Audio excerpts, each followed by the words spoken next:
Welcome to Bank Movie. Today I will show you a comedy, crime, drama film from 2015, titled Focus. Let's start. Con man Nicky Spurgeon goes to a bar in New York City. There he sees a beautiful young blonde woman with a man who seems to be pestering her. She flees from him and goes to Nicky's table to use him as a scapegoat. Her name is Jess. After a few drinks, she seduces Nicky into going upstairs to her hotel room, and they start making out. Then a man storms into the room with a gun and threatens to shoot Nicky. Jess says that he is her husband. Nicky then jokes that he has cancer, and Jess figures that he's onto them. Nicky says that the attempt was atrocious and how they should have done it if they really wanted to rob him before he leaves. Curiosity gets the better of him, and after Jess leaves the hotel, he approaches her and invites her out for coffee. Nicky tells her a story about two partners who were involved in a scam gone wrong, where one partner had to shoot the other to make it appear they were not working together. The partners in question were Nicky's father and grandfather, and one shot the other with something called Toledo panic button. Jess begs Nicky to teach her. He agrees and says that the con is a game of focus. Outside, Nicky explains that attention is a spotlight and their job is to dance in the dark. The human brain is slow and cannot multitask. You have to get inside the victim's head and perceive things from their perspective. He continues as he lifts things from her. He wishes her luck and leaves. Nicky takes his business to New Orleans with his friend Horst and his own team of grifters. On a side note, Nicky has a gambling problem as he loses money on a horse race. Jess finds Nicky a few days later after doing her research on him. She asks him to let her join the team. Nicky agrees to try her out and instantly introduces her to Horst. He knew Jess was coming. It's Super Bowl week and the town is packed with people. Jess joins them for a practice round. They lead her through the crowded streets where they swipe watches, purses, and other jewelry from unsuspecting people. Nicky is impressed and she gets to join the team. They also take her to a hotel casino where they let her in on even more of their schemes, like identity theft and credit card forgery. They even set up fake ATMs to record the PIN codes. Jess meets Nicky's friend and partner Farhad. He's involved in even more complicated schemes. Farhad basically ignores Jess' existence and asks everything about her, even if Nicky will be tapping that because he surely would. Despite his behavior, Jess still takes a liking to him. When explaining to Jess what they are doing with the stolen data in their base and how they are splitting the profits percentage-wise, she notices a necklace she likes, but Nicky tells her that everything they steal has to be sold, so there's no proof. When Jess inquires to Nicky about a big con, so big that they can retire on the spot, he just says that they are in a bulk business and that big scams are just a fantasy. While all the bags are checked and the money is counted, Nicky asks for a cash stack to bid on a racetrack. Nicky gets Jess a place to stay, and when she asks him for a lift, he tells her she'd better get a cab. He points out to her that there should be no romantic relationship between them. Sometime later, he comes to her anyway and they start getting it on. Jess asks Nicky why some people call him mellow. He says his dad used to call him that because he told him he was soft like a marshmallow. Nicky believes that there is no room for heart in this game because it can get you killed. The night before the big game, when all the cheating is through, Nicky turns to the team and congratulates them on a record-breaking week that brought in $1.2 million. He sends everyone home with the usual promise to send them their cut. Horst gives Nicky the bag of money and makes Nicky promise that he will not gamble with it. Nicky promises as Jess looks on. Nicky and Jess are going to a football game. Jess mentions that she does not like football, so Nicky makes a game of making little bets with each other, like whether one fan will catch a hot dog and whether another will be too drunk to stand up for the wave. They see a woman in short shorts and bet how many men will look at her but as she walks by. Jess bets 8 and Nicky bets 3. A curious man named Mr. Lou joins the game and bets 5. 7 men look at the woman's but as she walks by, with Jess being the closest. Lou North suggests they play some bets on the game. Jess declines, since she does not know anything about football. Nicky accepts his suggestion and they bet $1,000, with Nicky losing. When Nicky wants to fold, Lou practically begs him to play along. Reluctantly, Nicky agrees and raises the bet. He loses and gives him the stack of bills.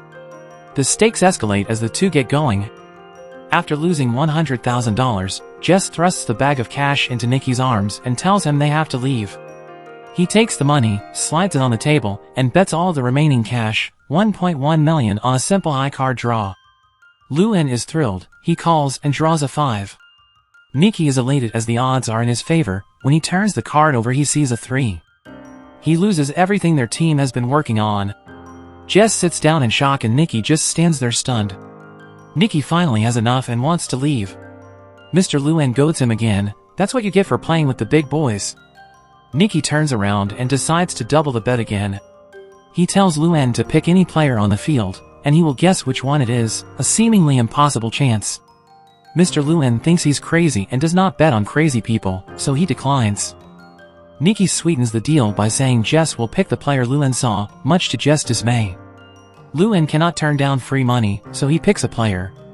As Jess nervously looks through the binoculars, Luan gives them a chance to back out. Jess looks to Nicky, who seems to be begging him to take this chance to back out, but Nicky tells her to pick. Jess nervously scans the players again. Suddenly, she spots Farhad, who is wearing a number 55 jersey. She grins and picks him, and to everyone's, but Nicky's surprise, that's the right answer.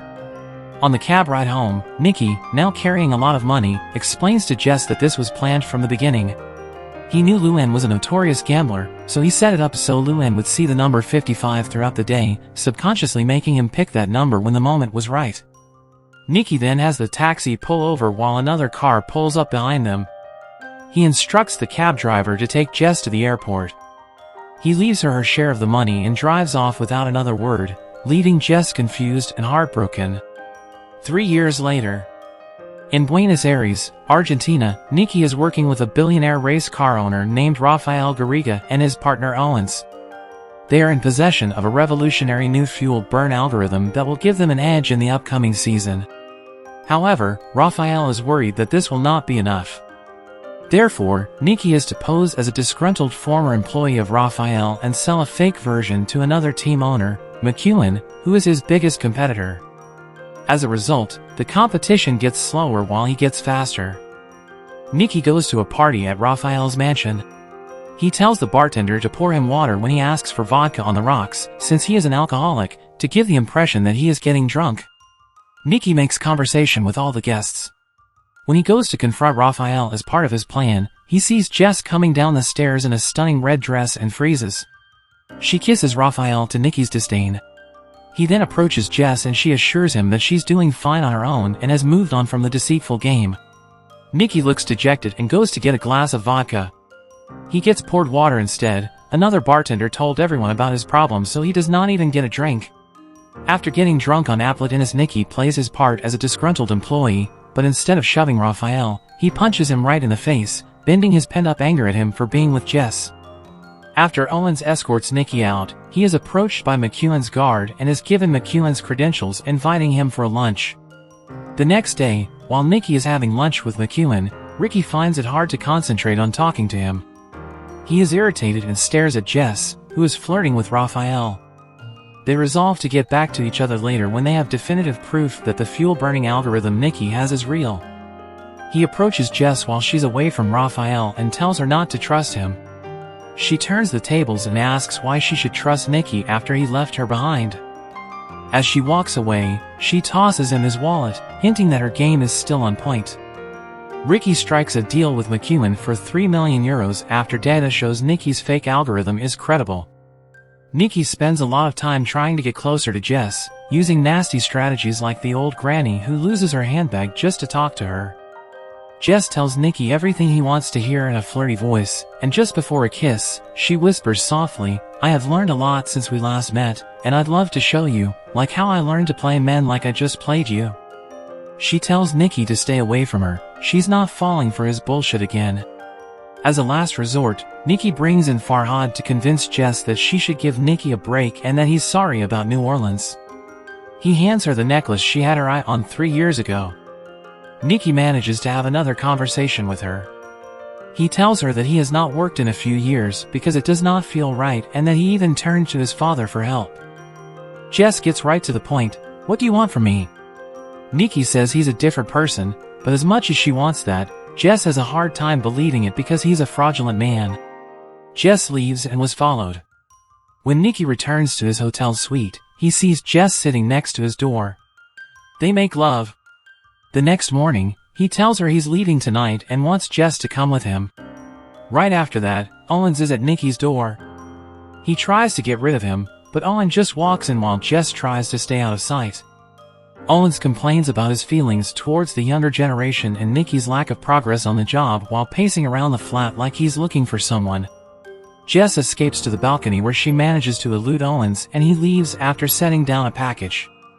Nicky ends up selling Raphael's real algorithm not only to McEwen but to every other race team for the same price.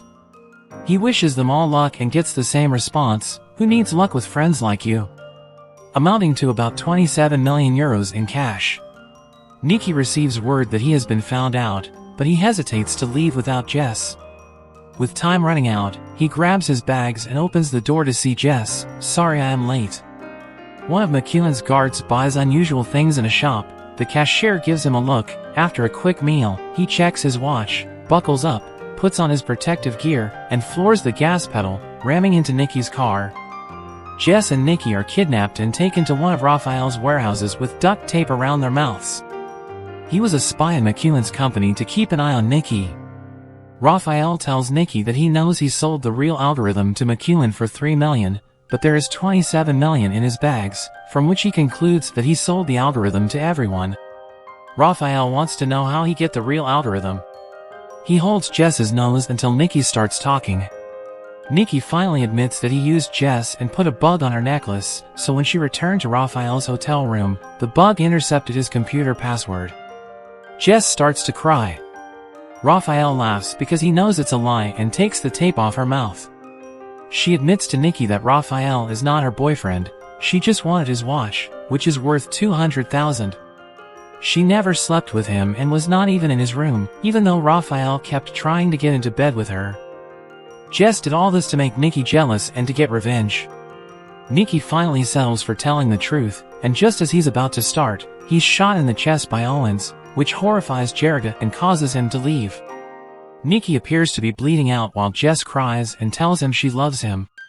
It looks like Nicky is going to die until Owens says he hit Nicky in the right place to avoid the major arteries, even though he punctured his lung. Owens gets the blood out of Nicky's lungs and brings him back to life.